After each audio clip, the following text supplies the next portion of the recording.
So Mickey, in the book, you introduced a concept of a cycle of value, that this isn't just a one-time event, that this is part of a connected series of interactions that either create value or waste. Could you talk a little bit more about the cycle of value and the individual components? We have worked with around 400 organizations around the world, and as I mentioned earlier, 90 countries. We've seen some things from looking at the challenging initiatives across these companies, which is really what the Communication Catalyst is based on. And that is that where people tend to produce better results than they anticipated, there's a rhythm to their work. And that rhythm is align, act, adjust. Align as in finding something that we care about together. We say the source of teamwork is a common future. There's got to be something we care about that's not in this moment, it's in a later moment, if these people are going to align and coordinate. We say to be really good at the align portion of the cycle of value, you have to be great at surfacing, learning from, and resolving conflicts. And now that can be true in our personal relationships, our professional relationships. Wherever there are differences, alignment is at risk. This is a distinct difference from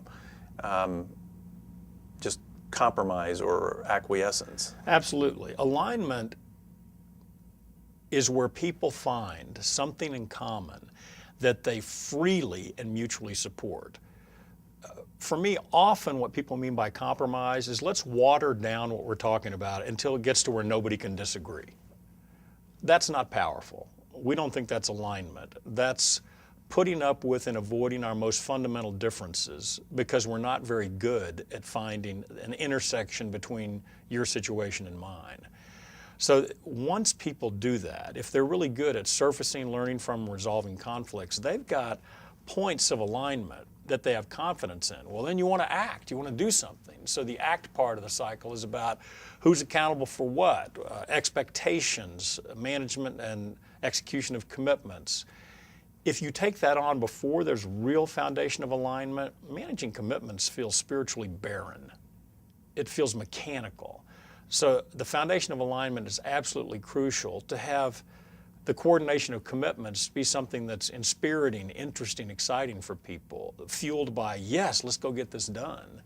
And then adjust is because being in action teaches us things that we never otherwise would have known. So we say align deeply, act quickly, adjust often. When we're working with people, that the flow of align deeply is in step over no relevant conflict. Act quickly. As soon as there's something we do align about, hey, let's make a difference, and adjust often. Because action will teach us things that we can learn in no other way. Now that same rhythm, as we work with people all over the world in these companies, they begin coming up to us on breaks and said, you know, this is applying to my relationship with my husband.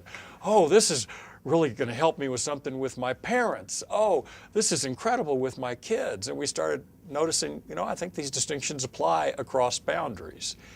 And as we were in this flow about our children earlier, I can tell you that anytime things are not working well in my relationship with my children, there's not a point of alignment that we mutually respect that we're acting on. Instead, I'm trying to get them to be how I want them to be without bothering with having to connect with what's true for them.